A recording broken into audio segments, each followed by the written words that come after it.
Bismillahirrahmanirrahim. Assalamu alaikum students. In today's lecture, we are going to discuss the language of paradox, another essay, another concept given by Kenneth Brooks. And this essay is related to the communication of poetry.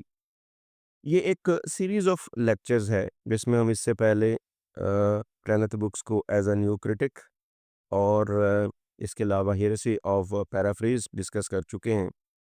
Today we are going to discuss the language of paradox or the importance of or the significance of paradox in poetry. How does poetry truly communicate? Literary critic Kenneth Brooks challenged conventional understandings by advancing the concept of paradox as essential to poetic language. Poetic language में एक paradox की क्या significance है, paradox किस हद तक ज़रूरी है in the analysis of poetry, या पैराडॉक्स का क्या स्टेटस है इन एनालाइजिंग द लैंग्वेज या पोइट्री. सो एक्चुअली क्लेनेथ ब्रुक्स का जो असल फोकस है वो है पोइट्री, एनालिसिस ऑफ पोइट्री. और उसमें जो फोकस है, स्पेशल फोकस है, वो ना ऑथर है ना रीडर है, बल्कि उनका फोकस ये है कि किस तरह से पोइट्री की सिर्फ टेक्स्ट जो है और उसकी जो लैंग्वेज है, by a close reading method या by focusing on the figurative language used in that poetry, we can analyze. And how can we analyze the poetry? How can we reach up to the meanings, the literal meanings, apparent meanings, or the internal meanings of poetry? So let's see किस तरह से क्लेनेथ brooks जो हैं वो अपना idea proceed करते हैं. First of all, we take him as literary pioneer.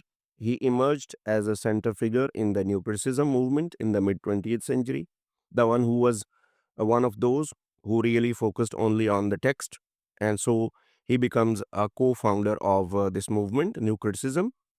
Then he invented and introduced a new kind of method and technique, that is close reading. He championed analyzing text for their intrinsic qualities rather than biographical context. Then, third major contribution to language analysis or textual analysis is the paradox centrality.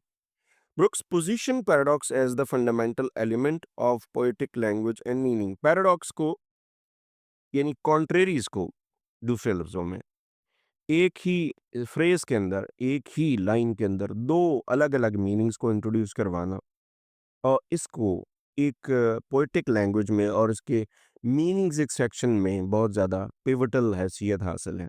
कैसे? चलिए देखते हैं. उनके की concepts में अगर हम आ जाएं तो first concept is poetry's essence, the union of contradictions. Poetry का जो एसेंस, पोइट्री का जो क्रक्स है, द थीम और the real purpose of writing poetry is the union of contradictions. Poetry in itself contains different kinds of contradictions, different kinds of contraries. Poetry में एक ही वक्त में दो तरह के थॉट्स आपको मिलेंगे, दो तरह की कॉन्ट्ररीज मिलेंगी, दो तरह के आप पैराडॉक्सेस आपको मिल सकते हैं, दो अलग अलग, दो ऑपोजिट मीनिंग्स मिल सकते हैं, दो अलग अलग लेयर्स मिल सकती हैं, या आप ये कह लें कि एक ही मीनिंग की दो साइड्स, जैसे एक कॉइन की दो साइड्स होती हैं, वो मिल सकती हैं. सो पोइट्री का एसेंस सिर्फ थीम को वाज़ेह करना नहीं है, बल्कि उस थीम को वाज़ेह करने में जो एक आप कह लें बाइनरीज़ पाई जाती हैं, उनको रिफ्लेक्ट करना भी है. और उन बाइनरीज़ की मदद से रीडर को ये समझाना है कि पोइट्री के कितने या पोएटिक थीम्स के कितने एस्पेक्ट्स हो सकते हैं. Second is creative tension, opposition creates meanings. अब ज़ाहिर-सी बात है, जब आप एक से ज़्यादा लेयर्स तैयार करेंगे, एक से ज़्यादा मीनिंग्स क्रिएट करने की कोशिश करेंगे, तो उसमें फिर एक एक एक इनविजिबल सी टेंशन नज़र आएगी. दो तरह की मीनिंग्स आपको नज़र आएंगे और दोनों ऑपोजिट इन डायरेक्शन होंगे. Embraced complexity, ambiguity as strength. अब ये भी ज़हन में रखिए कि is a poet creates only one type of meanings, तो it creates a kind of boredom, and it creates a kind of monotony, and it creates a kind of oversimplification and oversimplicity.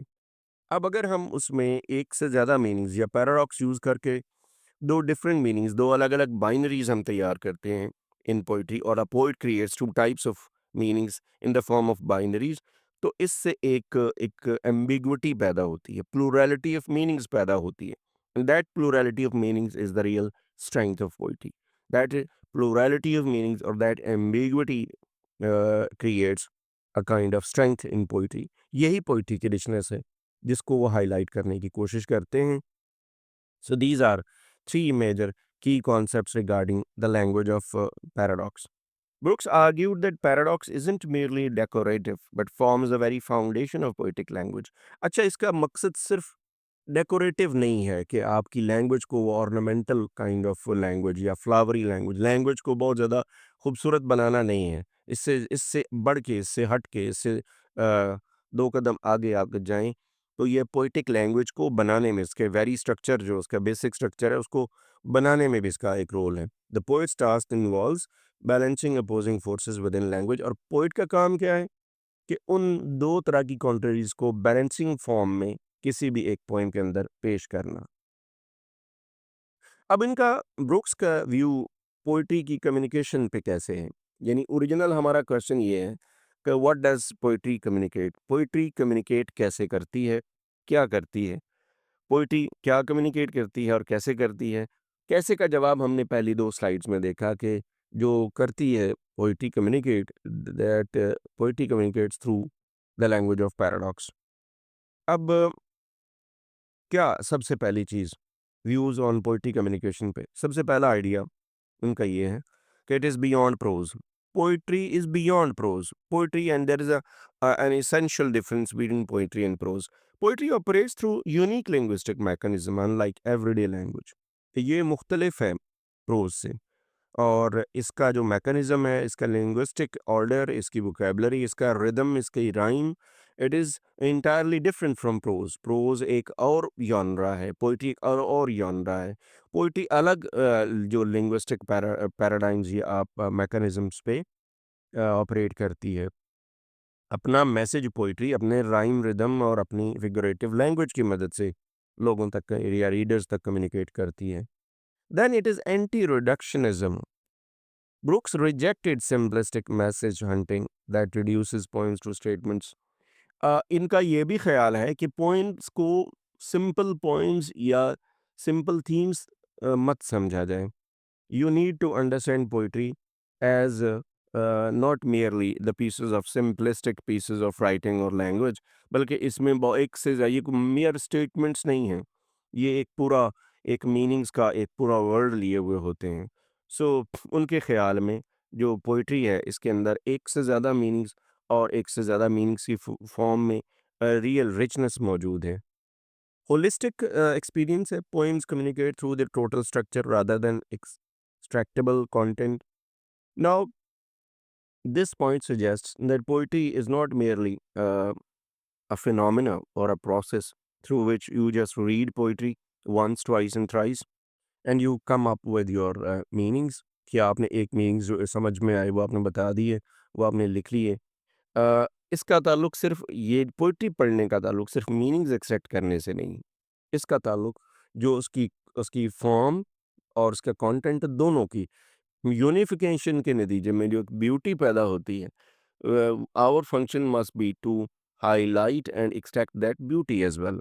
तो जो brooks का view है poetry communication पे कि poetry को एक holistic experience के तौर पे लिया जाना चाहिए। Then there is the organic nature of poetry.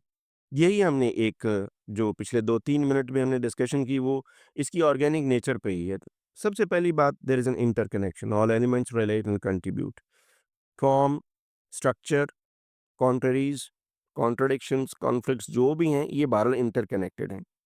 Relationship based meaning emerges from connections. Meanings are not found in isolation. Meanings are not found in आप कह लें सिंपलिस्टिक फॉर्म। मीनिंग्स जो हैं वो किसी और कॉन्सेप्ट को आप साइड बाय साइड रखेंगे तो आपके मीनिंग्स जो हैं वो क्रिएट होते हैं। तो मीनिंग जो हैं ये इमर्ज होते हैं कनेक्शन से, कॉन्टेक्स्ट से। Then there is form content unity है, inseparable aspects of wholeness, and Brooks viewed poems as living organisms where removing any part damages the whole. किसी एक पार्ट को रिमूव करेंगे तो आपका पूरा एक जो एक बिल्डिंग है वो आपकी गिरती है। The meaning resides in relationship between elements rather than isolated parts. Isolated parts meanings होते हैं। पोइट्री में ना आप स्ट्रक्चर से मीनिंग्स एक्सट्रैक्ट कर सकते हैं, ना उसके सिर्फ फॉर्म से ना ना उसके सिर्फ कंटेंट से। दोनों को आप साइड बाय साइड लेके चलेंगे तो फिर आपके मीनिंग्स अपनी कॉम्प्रिहेंसिव शक्ल में सामने आएंगे। Paradox in action poetic examples दी जा सकती हैं। वर्ड्सवर्थ पैराडॉक्स, अब यहाँ पर कुछ एग्जांपल्स है। सबसे पहले वर्ड्सवर्थ का पैराडॉक्स है। It is a beautiful evening, calm and free, presents a speaker in conscious worship while his companion appears indifferent। यानी वर्ड्सवर्थ का जो कॉन्सेप्ट ऑफ पैराडॉक्स है, वो बड़ा light and mild in nature है। It is a beautiful evening, calm and free, presents a speaker in conscious worship। यानी दो तरह के लोग हैं, दो तरह के, एक speaker in poetry, in poem, and there is another companion. Companion seems to be very indifferent, while the speaker is active. So, Wordsworth's paradox is somewhat mild and light in nature. Paradoxical resolution when the poem resolves this tension by revealing the companion's unconscious state makes her worship more complete than his. The poem resolves this tension by revealing the companion's unconscious। अच्छा, अब ये जो एक आप कह लें poem जो अपने अंदर एक टेंशन लिए हुए होती है in the form of countries, वो कंपेनियन की जो कि पोइट के साथ मौजूद है उसके अनकॉन्शियस में मौजूद जो स्टेट ऑफ माइंड है, यानी एक से ज़्यादा जो थॉट्स हैं उनको रिफ्लेक्ट करती है। यानी दूसरे लफ्ज़ों में हम ये कह सकते हैं कि जो poet himself is not able to convey the contraries, rather the contradictions, the conflicts, the paradoxical nature of meanings, they are reflected through the indifference of the companion. Then, meaning through tension, the paradox creates a richer understanding than either simple statement could achieve alone. Paradox, of course, एक से ज़्यादा meanings create होते हैं. So there is beauty and there is richness and there is variety of meanings found in poetry.